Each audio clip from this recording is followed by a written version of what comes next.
अस्सलाम वालेकुम, मैं हूं नवीद कुरैशी और आप लोग देख रहे हैं सोशल मीडिया प्लेटफॉर्म NQ51। इंतहाई इंपॉर्टेंट वीडियो है। काफी दिन से दोस्त रेगुलर व्हाट्सएप पे रब्ता कर रहे हैं, फोन कॉल्स कर रहे हैं कि नवीद भाई रावल डैम का बताएं कि आगे 3 छुट्टियां आ रही, रावल डैम खुलेगा या नहीं खुलेगा। तो मैंने कहा चले ओवरऑल आप लोगों के लिए एक वीडियो बना दूं। तो इससे पहले कि हम आज के मौजू की तरफ चलें, एक छोटी सी कमर्शियल अनाउंसमेंट है कि जैसे आप सबको पता है कि मैं बीइंग अ जर्नलिस्ट अपनी जिम्मेदारियां निभा रहा हूं, लेकिन मैंने अपना एक साइड बिजनेस शुरू किया है फर्नीचर का, कूजी फर्नीचर के नाम से। फेसबुक पेज पे लिंक नीचे आ रहा है, और अगर आप अपने घर या दफ्तर का फर्नीचर मुरम्मत करवाना चाहते हैं तो आपके डोर स्टेप पे भी हो सकता है और वर्कशॉप में भी हो सकता है। और अगर आपके खानदान में किसी की शादी है या आपकी बहन या बेटे की शादी है तो परेशान मत हो, आपके बजट में रहते हुए बेहतरीन फर्नीचर बनाकर देंगे। मैन्युफैक्चरर्स हैं, जो मार्जिन ऑफ प्रॉफिट शोरूम और दुकान का है वो हमने खत्म कर दिया, डायरेक्ट फैक्ट्री रेट पे इंशाल्लाह आपको बेहतरीन माल देंगे। तो आइए चलते हैं आज की वीडियो की तरफ और बात करते हैं रावल डैम पे 3 दिनों में इजाजत है या नहीं, और नंबर 2 के ठेकेदार का क्या रोल है रावल डैम के। जैसा कि हम सबको पता है कि आगे 3 छुट्टियां आ रही हैं, 14, 15 और 16 की ऑफिशियल छुट्टियां हैं, और इस्लामाबाद के अंदर SOS कॉन्फ्रेंस होने के लिए जा रही है, यानी कि एक इंटरनेशनल लेवल पर सियासी दंगल होगा और वो लोग हमारे मुल्क में आएंगे और बड़े अहम फैसले भी होने हैं। तो इस सिचुएशन में जो हमारी हुकूमत, मौजूदा हुकूमत, उसकी कोशिश है कि आने वाले मोअज़्ज़िज़ मेहमानों को सिक्योरिटी फराहम की जाए।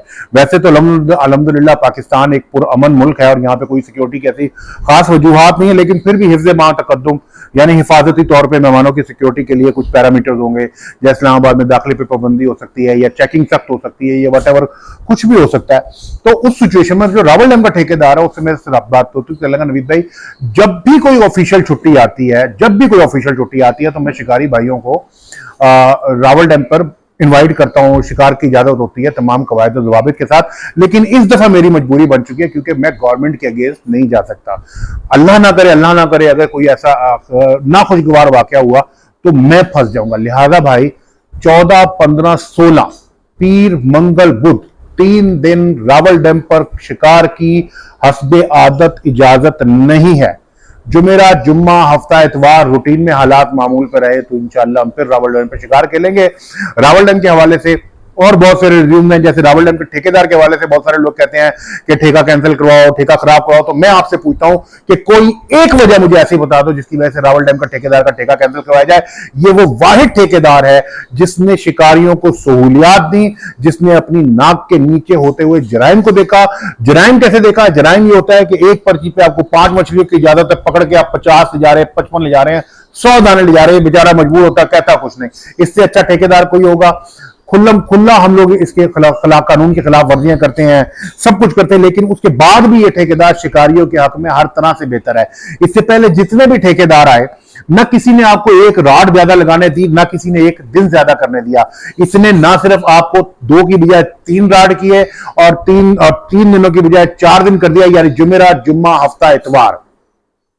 इसके बावजूद भी अगर आप लोग इस ठेकेदार के खिलाफ बात करते हैं तो फिर तो आप लोग अपने पैरों को कुल्हाड़ी मारने वाले ही हो सकते हैं। मेरी नजर में इस वक्त रावल डैम का ठेकेदार पाकिस्तान का नंबर 1 कॉन्ट्रैक्टर है। क्यों?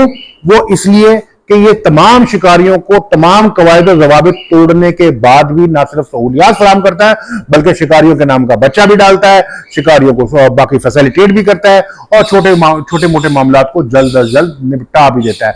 हम प्यार मोहब्बत से कर भी लेते हैं। आपको याद होगा कि इस ठेकेदार से पहले रंगा साहब का ठेका और रंगा साहब से पहले जो रावल डैम का हाल था, जो हम कहते हैं कि रावल डैम पर ठेका नहीं हो सकता, रावल डैम तो शिकारियों के लिए वक्फ है। अगर रावल डैम सिर्फ शिकारियों के लिए वक्फ है और ठेका नहीं हो सकता तो बहुत अच्छी बात है, लेकिन ये देखें कि अगर रावल डैम का ठेका नहीं होता तो आपको वो वक्त याद है बन्नी गाले वाले भाई हमारे साथ क्या करते थे? वो किश्तियों पे हमारे साथ क्या होता था? वो फिशर वाले आंखों पे कैसे पट्टी बांध लेते थे जब मेरा हमजा शफकात साहब से सींग पते थे। जो फिशर वालों ने, साहब का फिशर डिपार्टमेंट के जो लोग थे, उन्होंने हमजा शफकात साहब को मामू बनाया था, खुद जाल पट्टी लगवाते थे, आंखें बंद की हुई थी, और हमारे राडों के ऊपर आके किश्ती वाले करंट मारते थे, लाठियां मारते थे, जाल चलाम लग मारते थे। वो सारी की सारी वीडियोस इस वक्त भी सोशल मीडिया प्लेटफॉर्म NQ51 पे बतौर रिकॉर्ड मौजूद हैं।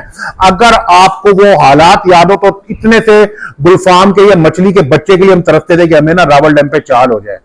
ठीक है, मैं ये 20 के आज से 5-7 साल पहले और 10 साल के दरमियान का जो टेन्योर है उसकी बात कर रहा हूं। बनी गाना वाले भाइयों ने बेड़ा गर्क करके रख दिया था। जिस तरफ जिसका गांव था, जिस तरफ जो भाई थे, उन्होंने अपनी मुनाफली बनाई हुई थी और वो खुल्लम खुल्ला पट्टियां लगाते थे। इस ठेकेदार के आने के बाद आहिस्ता आहिस्ता आहिस्ता गैर कानूनी एक्टिविटीज ना होने के बराबर रह गई हैं और शिकारियों को आहिस्ता आहिस्ता आहिस्ता सहूलियात मिलती चली जा रही हैं। तो फिर ये ठेकेदार हमारे हक में बेहतर हुआ या नहीं हुआ? तो कोशिश किया करें कि हकायक पर मबनी गुफ्तगू किया करें, इल्जाम तराशियां ना किया करें।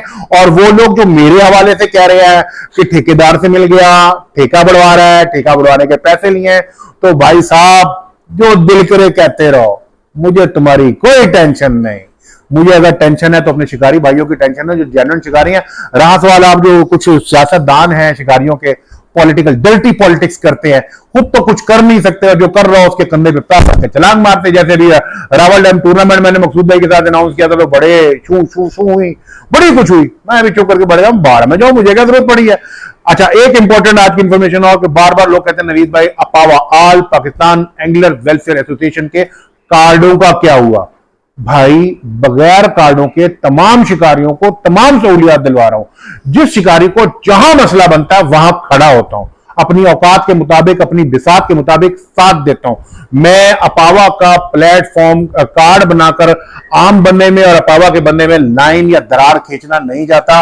यह ठीक है कि अपावा के कार्ड एक तंजीम, एक यूनियन की हैसियत के लिए होना चाहिए, लेकिन अनफॉर्चुनेटली मैंने कुछ ऐसे लोगों की टीम सेलेक्ट की। अव्वल तो मुझे टीम की जरूरत नहीं थी, मैं वन मैन आर्मी हूं और मैंने जितने भी काम किए पाकिस्तान की तारीख में मुनव्वर अली खान साहब के बाद अगर रावलपिंडी में किसी का नाम लिया जाएगा तो अल्हम्दुलिल्लाह वो आपके भाई का लिया जाएगा। क्योंकि बड़ी बड़ी तंजीमें, बड़े बड़े क्लब, सैकड़ों हजारों लोगों को मेंबरान के दावेदार वो काम नहीं कर सके जो आपके इस छोटे से अदना से भाई ने 15 दिन के कलील वक्त में अपने चंद दोस्तों के सर पे कर लिया। आगे भी बड़ा कुछ कर सकता था, लेकिन ये बैक बाइटिंग, मनफी प्रोपेगेंडा, जवाब दे सकता हूं, सब कुछ कर सकता हूं, लेकिन मैं पंगों में पढ़ना नहीं जाता, मुझे और बड़े काम है। तो आज की जो इंफॉर्मेशन थी वो तो रावल डैम के ठेकेदार के हवाले से थी कि बेस्ट वन ठेकेदार है, मेरा बस चले तो मैं इसको अवार्ड दूं। नंबर 2, पीर मंगलपुर रावल डैम पे कोई इजाजत नहीं है। बहुत दिल कर रहा है बॉस, मेरा भी बहुत दिल कर रहा है, लेकिन मुझे तो छुट्टी नहीं है, मेरी एसएस कॉन्फ्रेंस की ड्यूटी लगी हुई है। कोशिश करूंगा फरलू मालूं, लेकिन ऐसे मोर को फरलू मारने का मतलब होता है नौकरी से हाथ धोना। बाकी देखते अल्लाह को क्या मंजूर होता है। इंशाल्लाह अगली वीडियो में फिर मुलाकात होगी। इसके साथ ही अपने दोस्त नवीद कुरैशी को इजाजत दीजिए।